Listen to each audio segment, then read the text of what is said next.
I'd like to welcome you to day 2 of IBECC and to our 10-minute competition. Hope you're all having fun with us here in Santa Monica as you're enjoying some time away from the hotel. My name is Jim Arnold, and I have been an IBECC board member for 7 years now, been involved with the organization. And I'm also a professor at University of St. Thomas in Minneapolis, Minnesota. And as I look at the schools here, Oxford, ASU, and Florida, and LMU, I'm a little jealous with your weather compared to what ours is like in January and February. I know Oxford can get a little bit, but not like Minnesota. Yeah, not like Minnesota. So I'm very pleased to welcome you here. Tell you a little bit about our 10-minute presentation. I'm going to read you a statement that comes off of the website. So you have all seen this before, but we are reading this to every group just so we have a level playing field. You have been called back by the company you gave your full presentation to for a second visit. They have asked you to speak only about the ethical aspects of the problem and to explain why your solution successfully handles any ethical issues. You will have 10 minutes. There will be no Q&A. You may not use slides or video. And you can have 2 or 3 members of your team do this, or 1 member of your team do this. If you happen to hit the 10-minute mark, the timer will go off, and at that point I'm going to ask you to take 1 or 2 additional sentences to finish up. But we can't let you go beyond that. That's considered a serious weakness. You will have a timer up here if you would like to also time yourself. And you simply hit the stop-start button, and that will start that for you. Do we have any questions from anybody before we get going? Okay, let's start with Oxford.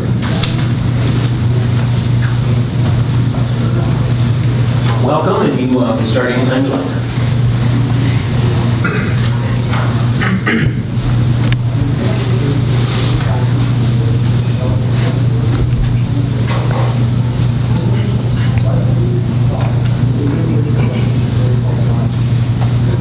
So we hope to have already established a clear link between the ethical and financial considerations underpinning our business proposal, where the heart of our proposal emphasizes the use of in vitro fur as an alternative source of material for the fur fashion industry. Being a global luxury conglomerate, Kering is in an ideal position to utilize this technology and transform the industry.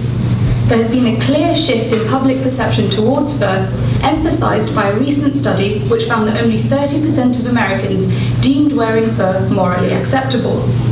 So, during this presentation, we will firstly cover issues regarding animal welfare, as well as the environmental effects of fur, and finally we will end with a bit about the ethics of our solution, all of which provide us with a strong imperative for change. The inhumane conditions and the substandard welfare of animals within and across the fur industry provide a clear moral incentive for change. In a recent report by the Council of Europe, it was discovered that animals on fur farms display high levels of morbidity as a result of inadequate housing, exercise, and diet. Post-mortem results on these animals also suggest that there are a range of health problems common on farms. For example, 80% of mink who were farmed were found to have severe levels of tooth decay, probably caused by gnawing at cage bars, and were also found to have severely injured paws from constantly pacing and turning around in the cages. Animals within the fur industry have been selectively bred for increased pelt size. Obviously, the larger the animal, the more fur.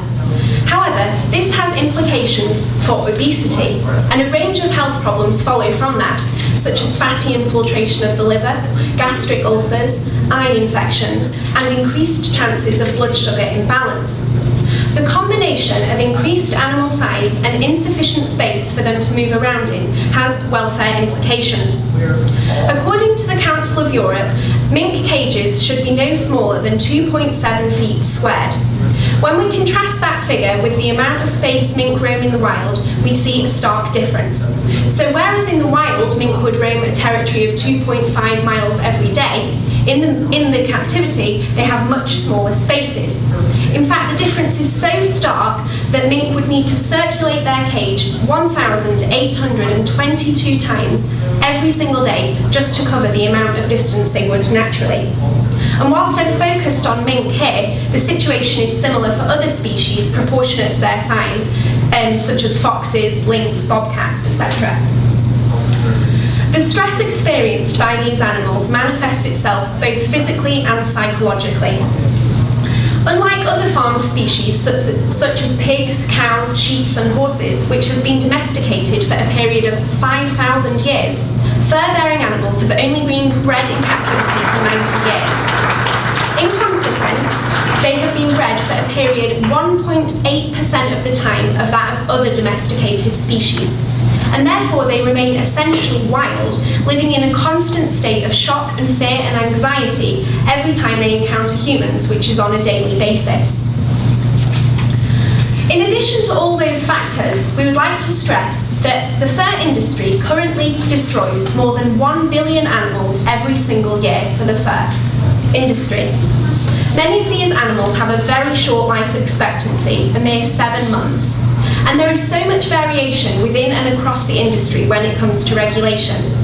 Here in the US, for example, there are no federal laws governing how animals on fur farms are to be killed, and they are not covered by the Animal Welfare Act. When it comes to the death of these animals then, although there is variation, the most common methods include electrocution and gassing with CO2.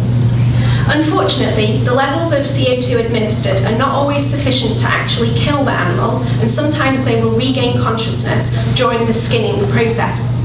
Unfortunately then, skinning alive, as dreadful as that sounds, is a very common phenomenon. Given all those factors then, we would be hard pushed to find a more appropriate occasion on which to quote the philosopher Hobbes. Life on a fur farm is nasty, brutish and short. The housing conditions of fur-farmed animals also has a significant impact upon their psychological welfare. Anhedonia, or the inability to feel pleasure, is a common component of many human psychiatric disorders and is also associated with captive species. The leading scientific journal Nature found that captive mink, when deprived of pleasurable activities such as swimming, exhibit anhedonia. The elevated stress levels in mink deprived of access to a pool resulted in increased stress hormones to the same extent as mink deprived of access to food. This suggests that captivity for such animals is frustrating and can have various degenerative consequences. Spatial confinement also increases frustration, and such negative emotional states are often seen through changes in the animal's behavior. Stereotypic behaviors are repetitive, abnormal, non-goal-orientated behaviors highly correlated with poor psychological welfare. Key examples include repetitive vocalizations, continuous circular movements, cage biting, and head swinging. And such examples are regarded as signs of suboptimal welfare standards, either due to the lack of sufficient stimulation or the presence of acute stressors. Thus, it could be said that stereotypic behaviours are indicative of an environment that is inadequate and therefore aversive. Frustration also results in increased morbidity and mortality rates amongst kits. Farming practices where kits are weaned prematurely often result in the emergence of these abnormal behaviours, these stereotypic behaviours, where key examples include repetitive vocalizations, cage biting, and self-mutilation. Caged mothers also exhibit behavioural abnormalities through the presence of neglect, aggression, and infanticide. And all these factors highlight a strong imperative for change. Having explored the animal ethics, we turn now to the environmental ethics associated with conventional fur production. Whilst the fur industry itself likes to push the idea that as a biodegradable textile, fur is a green option, in fact, the science suggests otherwise. The toxicity associated with this industry is immense. It is now clear that the fur industry is responsible for water pollution as well as having a direct implication for climate change. More than 1,000 tonnes of phosphorus are currently released into the atmosphere every year as a result of fur production. This has serious implications for soil erosion, which in turn has a knock-on effect for human food security. Moreover, in the US alone, mink and fox farming is responsible for using as much water as would be needed to meet the needs of 3 million people every single year. It's clear, therefore, that not only are there environmental problems with the fur production, but that this kind of industry has a direct consequence on human public health. Recent evidence shows that faux fur may not be the most environmentally friendly solution to meeting the challenges of this high-demand product. And this is primarily because faux fur comes from non-renewable petroleum-based products, including polyester, acrylic, and nylon. The International Fur Trade Federation found that faux fur actually consumes 3 times the volume of non-renewable energy sources when compared to conventional fur, highlighting that this might not be the most sustainable alternative after all. Moreover, research from the University of California found that 1.7 grams of microfibers are released per fur coat, and this only increases with age. Microfibers are essentially plastic fibers which are leached into rivers and can accumulate in marine life through the ingestion of toxins.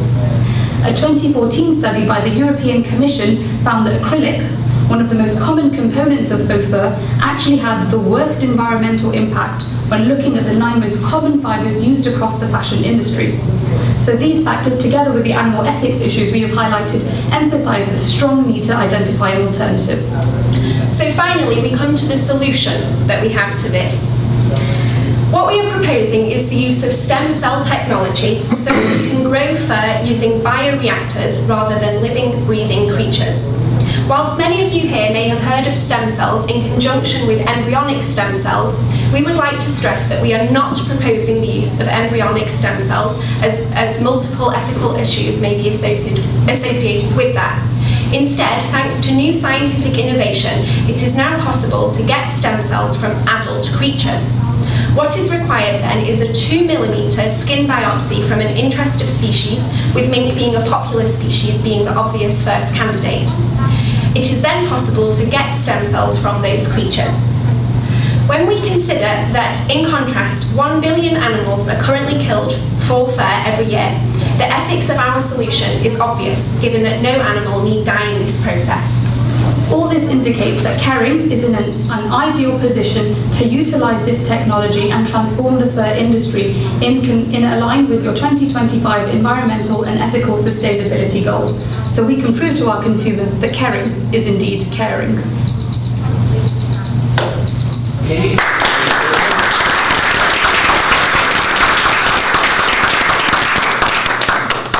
I'll take that back from you. Kind of annoying. And next up, what do we have? We have Florida.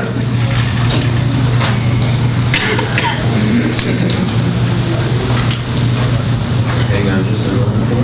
Get these set.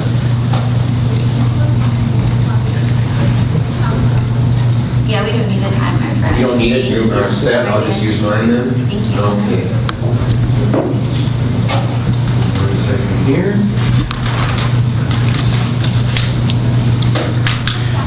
University of Florida in Gainesville, welcome. You can begin when you're ready. So, the United States has 5% of the world's population, but 25% of the world's prison population. I want that to sink in for a little bit. What started in the 1980s as a war on crime and a war on drugs turned into a mass incarceration cycle that led to government facilities being maxed to capacity with prisoners. With no room left for the excess capacity of prisoners, the government turned to private companies and created contracts. The business model was pretty simple. More heads, more money. So regardless of what the names Alton Sterling, Trayvon Martin, or Jordan Davis mean to you, the past directly impacts the current situation in which private prisons operate. And so there's a conflict between financial incentive and the unilateral incentive ethically to profit from having more prisoners in the prison system. So I'm going to pass it off to Jenny, who's going to discuss a little bit more of how our solution addresses this issue. So just to give some context for the ethical analysis, I'm first going to talk about the creation of private prisons. So with the creation of private prisons, we saw a shift in responsibility from lawmakers and government officials into the hands of Wall Street traders and corporate executives. This also created a shift in the terms of mindset. So we were oriented more into a business mindset for GEO Group as well as private prisons. With this shift, we saw that GEO Group is focusing on cost-cutting strategies as well as a profit-driven business model. This full circle led to GEO Group profiting off the misfortune of others. So now we have some context for our ethical solution. Let's focus on the analysis. So our ethical analysis was based on a three-pronged approach in order to create an integrative solution. So we focused on the care, create, and connect model to orientate our analysis. We focused on the ethical wrongs that were at hand in GEO Group. So first of all, the lack of human dignity and as well as the lack of opportunities for different prisoners as well as correctional officers to understand what direction they have in life. We also focused on the lack of initiative and opportunities for vocational and educational development for prisoners. And finally, understanding the lack of opportunity and care in terms of health and well-being of prisoners. So I'm going to be starting with our care component, and Rachel is later going to go into our create and connect model. Let's begin with care. Care is based on the intrinsic value of just being a human being. So we are all ethically owed just on the fact of being human. So think about this. You are a prisoner in a GEO Group facility, and a correctional officer comes up to you and says, when I see you, I see $80 a day. So we see by this example that there's a trickling down in terms of that business mindset. Corporate executives are influencing the mindset of the correctional officers to see prisoners not as a human being, but as a commodity. So this is one of the huge ethical wrongs that we see in the facility at the moment. Additionally, we see a lack of care in terms of the health and well-being of our prisoners. Think about this ratio. There's one healthcare provider for every 2,000 prisoners. How is this fair? How is this sustainable in terms of a business model? A healthcare professional, which was supposed to diagnose a simple health problem, turned into a misdiagnosis because of untimely care and adequate attention. This misdiagnosis turned into an unintentional death of a prisoner. Secondly, we see in terms of lack of care, in terms of the security and oversight of our correctional officers. Our correctional officers do not have wage compensation that's sufficient. We see that there's a lack of opportunity to advance their career, and this has led to an overall job satisfaction decreasing, and in turn creating a vicious cycle of high employee turnover rate and mistreatment of our prisoners. This mistreatment is caused by the lack of communication in the hierarchy structure of GEO Group. Because the communication is not succinct throughout, we see that the value creation is not sufficient. So with that fact, I'm going to turn it over to Rachel to understand how the value creation within GEO Group is facilitated for all of our stakeholders to create a more cohesive business model. Thank you, Jenny. So before I go into the connect component, I'm going to first address the create component. And when I say create, I mean creating value. So GEO Group, as a private prison company, has an obligation and a responsibility to create value for all of its stakeholders. And these stakeholders range from everyone, such as food and healthcare service providers, to correctional officers, parties who are involved in the day-to-day operations of the private prison system. However, the issue with value is that achieving value to all of these different stakeholders means something different. For some, it means cutting costs at the expense of human dignity and human rights. For others, it means implementing a large wage gap, resulting in low job satisfaction and a pay disparity between top executives and correctional officers. This creates an unethical culture that permeates down into the minds of the prisoners. Therefore, it is imperative that we shift these stakeholders' definition of value from the value that they can extract from prisoners to the value that they can instill within prisoners. And that leads us into our third pillar, connect. Now, we looked at connect through the lens of value creation, since we noticed that there is currently a disconnect within GEO Group's prisoners, a disconnect between prisoners and their inherent sense of purpose, and a disconnect between prisoners in the facilities and the outside world.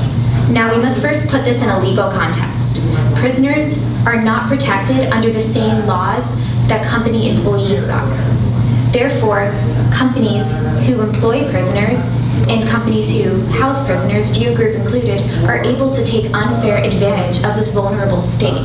And did you know that prison labor is an essential part of the supply chain of companies such as McDonald's, Whole Foods, and Starbucks? But did you also know that these companies exploit those whom they imprison and cause them to do unethical tasks because they have no other choice? In not being protected under these employee labor laws, they're helpless to speak up and assert their values and their rights, and helpless to unionize. Companies such as Victoria's Secret were recently exposed for tasking prisoners to change tags on garments to falsify their country of origin, all to be paid 20 to 40 cents an hour. In this sense, prisoners are used as a puppet to carry out the devious profiteering motives of these companies. And with wages that low, how can these prisoners possibly support themselves once they are out of the system? And how can they possibly sustain any independence while they're in the system? We must remember that prisoners are people too. Their daughters, their sisters, their brothers, their fathers, and if they have dependents who they aren't able to financially sustain, these dependents are draining the welfare system of the public as a whole. Also, when these prisoners are tasked day to day with such menial things and repetitive tasks, they lack any sort of motivation or drive to challenge themselves and seek other opportunities once they're out of the system. They lack the technical and cognitive expertise to succeed in today's job market, and these are the very factor conditions that set the stage for the cycle of recidivism and perpetuate the behavior of repeat offenders.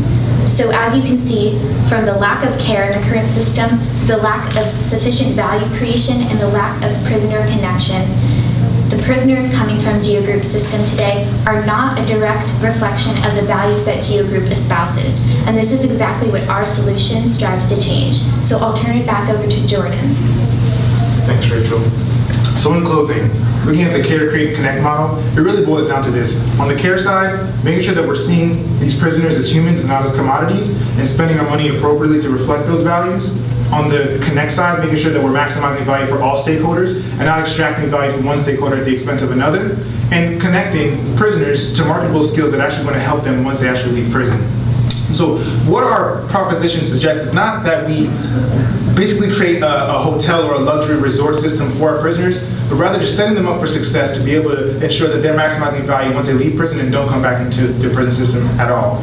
And so what appears to be a conflict between the ethical and financial incentives, what we want to show is basically that they're not mutually exclusive, but necessary complements to maximize value. Thank you.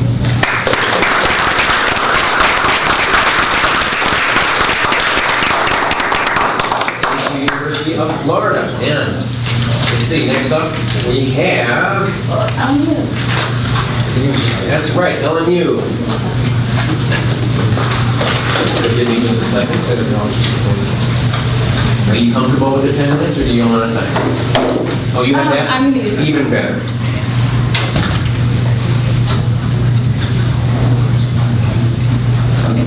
Sure.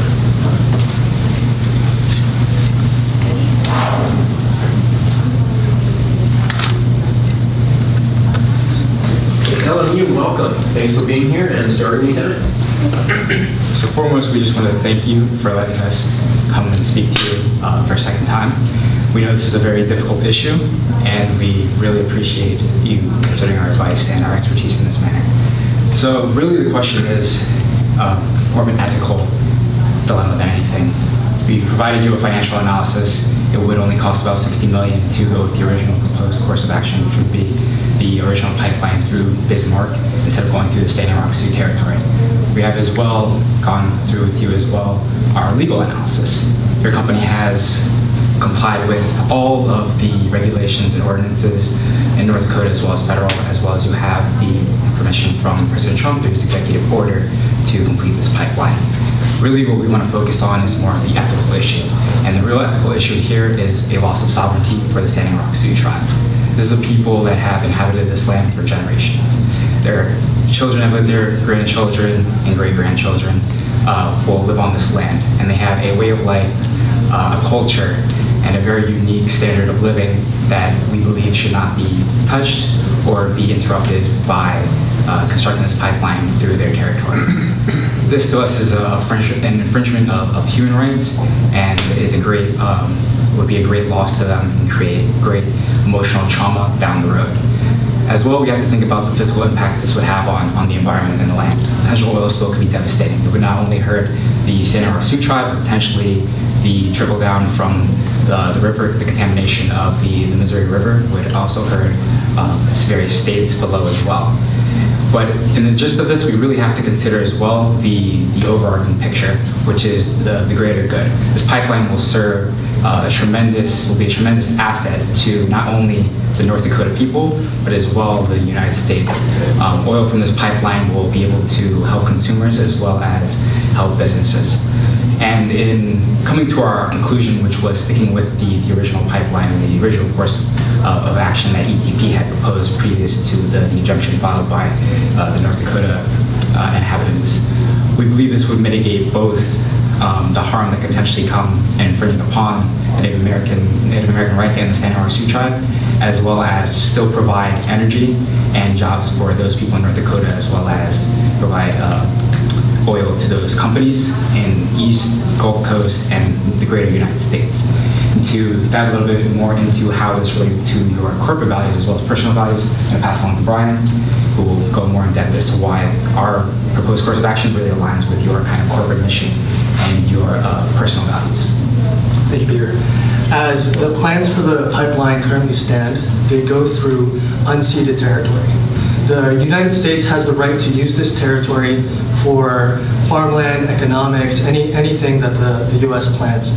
However, the pipeline is going to harm, a potential spill of the pipeline is going to harm the Standing Rock Sioux's water supply and will go through sacred burial grounds. And as stated in the Energy Transfer Partners mission statement, Energy Transfer Partners has a commitment to the safety of people, the environment, property, and assets. Historically, the Standing Rock Sioux have been a marginalized group of people. They have a poverty rate 3 times greater than the American population. Their childhood mortality rate is high. Suicide rates, dropout rates, skyrocket. They have very low access to quality education and quality health care, and a lot of them don't even live in places with electricity or running water. In 1958, the United States created the Oahe Dam, which was supposed to provide hydroelectricity for the region, and it did so, but it took the land away from the Standing Rock Sioux in eminent domain, and a breakage of the dam caused a flood and ruined their natural resources. A potential leak of this pipeline, which goes underneath Lake Oahe, their primary source of drinking water, is going to harm the Standing Rock Sioux. And for more on the long-term effects, we'll turn it over to Laura. Thank you, Brian. So what is sovereignty? It's the right to govern yourself, and to truly understand that concept in the concept of the Sioux Indian tribe, you need to understand the overarching effects when sovereignty is taken away from Native Americans. And to exemplify that, the Alaska Native Americans, there was a study that not only examined the elders who were directly impacted by the loss of land, but also the generations after and generations removed from that. And these individuals thought about the loss of land on a daily basis. They're not only that, but it stems into the loss of culture and furthermore the loss of identity itself. So the loss of culture, these individuals are working hard to sustain their culture that has been taken away. Even in the late 1800s when bison were killed off and it was hard for them to live off their land, and land was taken away in small portions. The Sioux Indians originally were 28,000 people and now stand to 8,000 now. This is a community that's been marginalized over the years, and this is a community that Energy Transfer Partners says that they represent as a business. They represent the communities in which they conduct business. They represent the overarching values of a business that not only is profitable, but is conscious of the environment that it conducts its business in.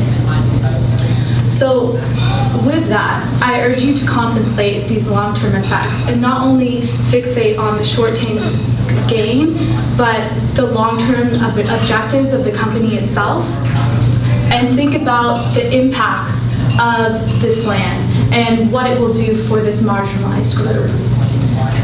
With that, I also would like you to understand that our proposal would not be harmful in the sense that it was going to destroy the company's market share and image. In fact, with our proposal, it not only says that, you know, financially you're getting the gain of going with the original plan. So this will boost a lot in revenue, but it will also help the company's image, because we as Energy Transfer Partners boast that we care about the community and we care about the marginalized individuals. And with that, I'm going to pass it over to Peter to conclude our proposal. So our solution isn't, like Laura stated, anything drastic. We want to stick with the original plan, which was to go through the Bismarck route as opposed to going through Standing Rock Sioux land and kind of uprooting their way of life, their lifestyle, and as well as destroying their tribal burial grounds. For Energy Transfer Partners, this is more of an ethical situation than anything. The costs associated, like we mentioned, are minimal. It's something more of a time concern, essentially. And so we implore you as Energy Transfer Partners to really think about what this impact will have on the Standing Rock Sioux tribe, not only in the short term, but in the long term as well, and for future generations. We want to set an example and really be a company that really stands by the people, no matter if they're, you know, white working class living in North Dakota, or people that are living a very simplistic life on Standing Rock Sioux territory. I think that Energy Transfer Partners should really be a company that encompasses all aspects and embraces all types of people, and should vouch and really implore to really help the community if this is the mission statement that they want to promulgate. And so, like I mentioned, our solution would not only help provide a better public image for Energy Transfer Partners, but would also be cost effective, and as well just be the right moral and ethical thing to do. And we thank you for your time.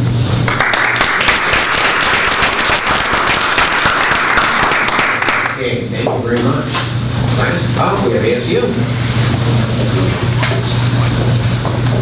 Give you just a moment here. Can I have one? Sure, let me set it for you just a little bit.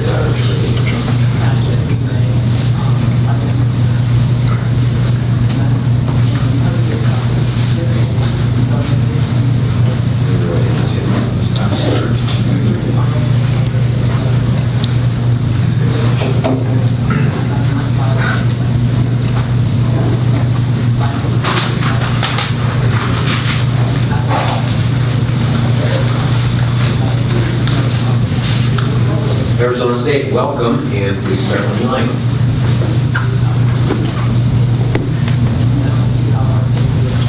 Good morning, everyone. We are the management consultants from Thunderbird School of Global Management. My name is Gaurav Shetty. I'm accompanied with Rachel Lam. Before we start, I want to thank the board of Alibaba for setting up this meeting to hear us out. Today, we are here to discuss the ethical concerns of your product, Sesame Credit. To set up a background, I want to talk about the financial credit system in China. The financial credit system in China, to put it very delicately, is in its primitive stage. The main reason for this is the lack of financial infrastructure. The People's Bank of China, which is equivalent to the US Federal Reserve, has credit history data of less than 350 million people. To put this in a perspective, this is less than 25% of the overall Chinese population. Realizing this, the Chinese government has commissioned your company to come up with a product. And your product, Sesame Credit, has over 500 million subscribers as of now. Let's look at how Sesame Credit actually works. The monitoring system for the credit score works on 5 major characteristics.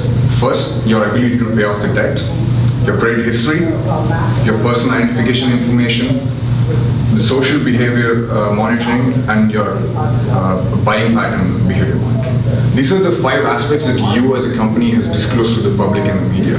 The actual algorithm that goes behind calculating the score has been black box as trade secrets. This itself raised ethical concerns. However, we are here today to discuss 2 of the aspects that you've already disclosed to the public. First, the buying pattern of e-commerce platforms. What this essentially entails is if a person is buying the certain product online, which the system considers as valuable, your credit score goes up.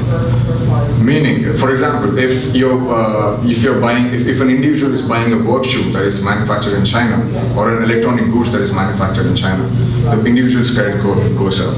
If the same individual purchases, say, a video game manufactured in Japan or USA, the credit score goes down.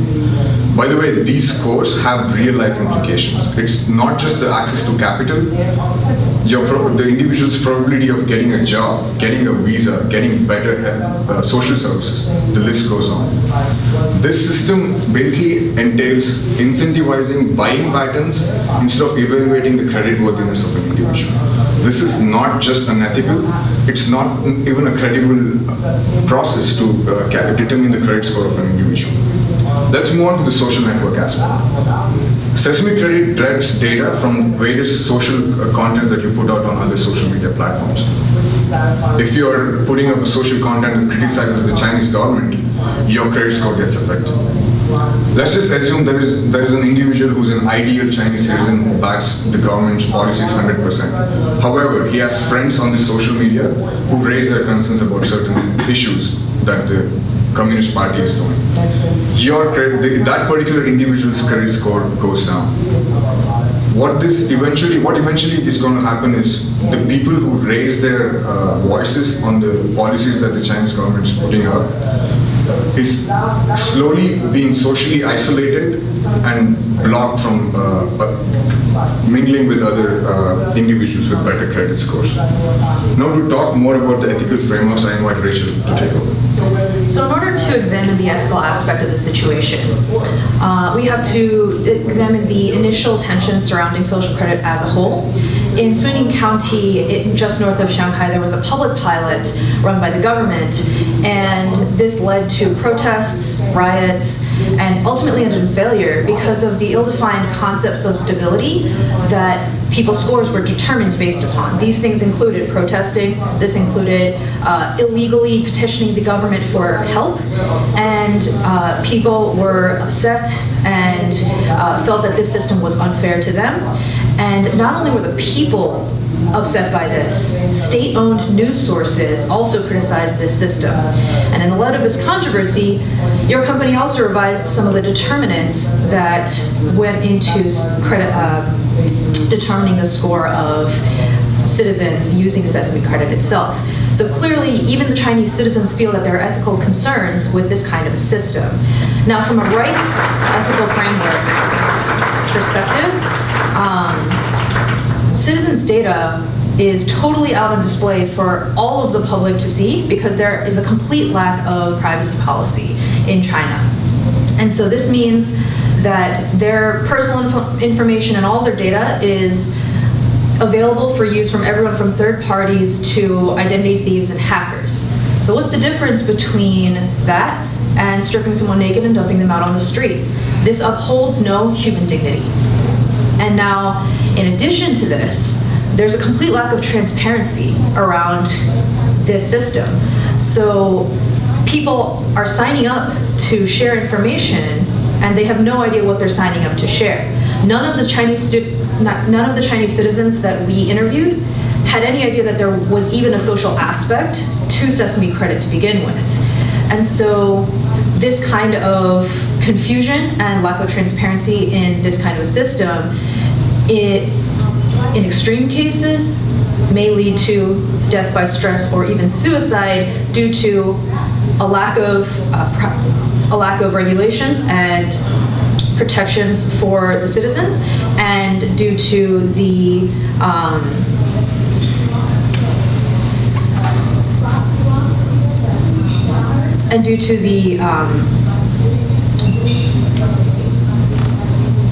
lack of, excuse me, and due to the stress caused by the lack of regulation surrounding this issue. Now, from a fairness and justice perspective, citizens are facing an inherent inequality with the way that they will be treated because of the social networks that their scores will be determined on. And so the citizens have no way of being able to control other people's actions. One can only be held responsible for one's own actions, whether it's financially or legally.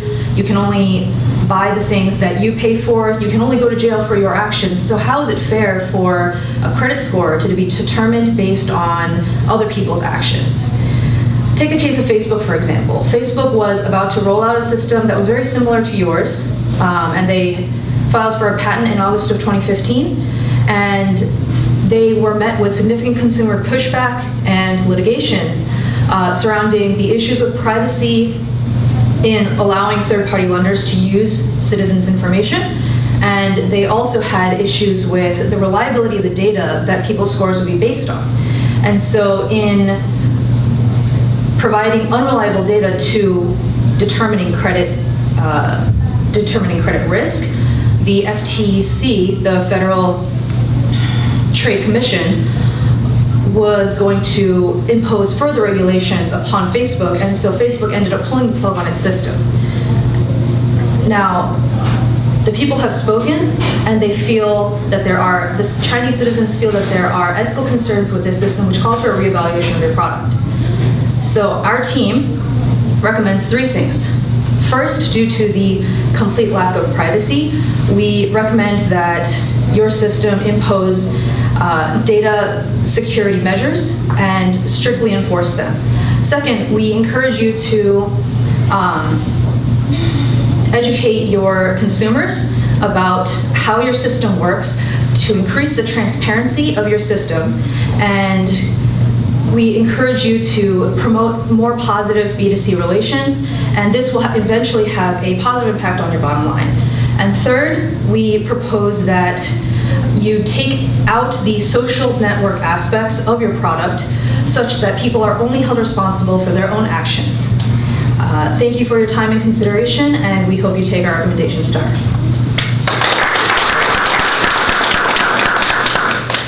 Okay, I might just take a couple more minutes of your time.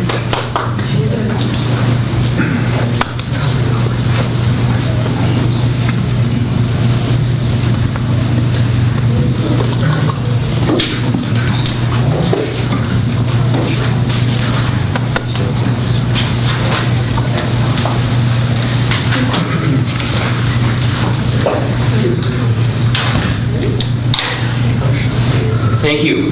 I enjoyed all the presentations. The hard part about the 10-minute and the 45 or the 90-second is that I don't get a chance to engage with your topics more afterwards as I would in a Q&A, because all of you had such great topics and leading